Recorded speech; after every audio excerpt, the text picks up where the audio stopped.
ku danna subscribe domin samun sababbin shirye-shirye masu ƙayatarwa. Duniya ke wato yanzu ba ka da wanda zaka kai wa kuka ya share maka hawayenka. Amma ba damuwa, ina da wani babban yaya wato wanda aka fi sani da Dabto Alhaji Dan Yarima, wanda baka son kuɗi sai mulki dikan jakaci. Bari in kira shi.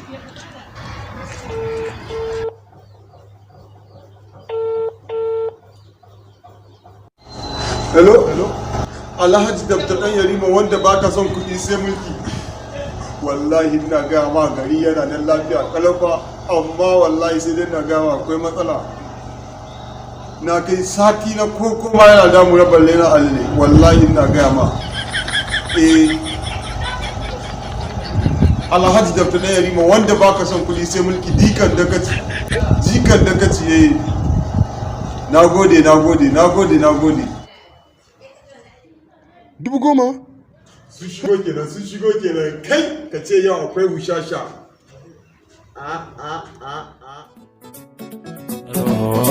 Sauti daga muryar kana nan ga barkarin da Alhaji Dabto Dan Yarima yayi bane yanzu na siyo jaridar nan nake karantawa naga ya dauki nauyi zai buga masabin kansila namu poster. To ai ni ma na dade ina neman ka. Ni ma yanzu da kake gani naira 1,000 har 10,000.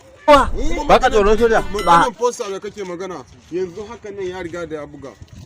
ka ce ya gama Ka zo mu je ka gani. da gama ake idan corona gaske ce addu'a kuma mece an hana mu yin ibada don neman mu dace shin wai dabarar killace mu shi zai sa mu tsira ko alhakin azabtar da mu ne zai haifar da Me ya mishi kuma? Wallahi ya karye ni.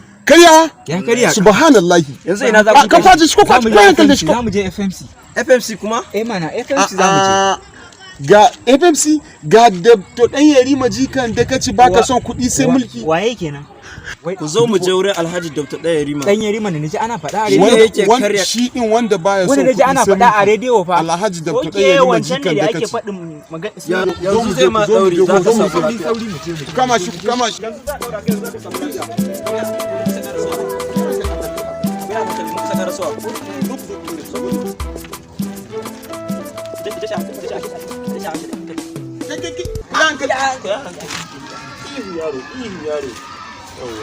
ya me same shi ne karewa to ga daftar nan mu haɗa ku da shi To mu za mu wuce kenan. Ba wani abu kenan. kusa abin da za yi kai rike mu hannun shi kai rike kafan nan. ba ka tsoron soja Ba kenan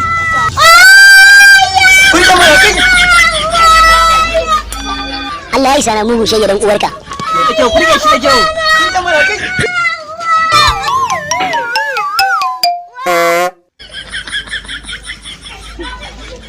ina zuwa bari in yi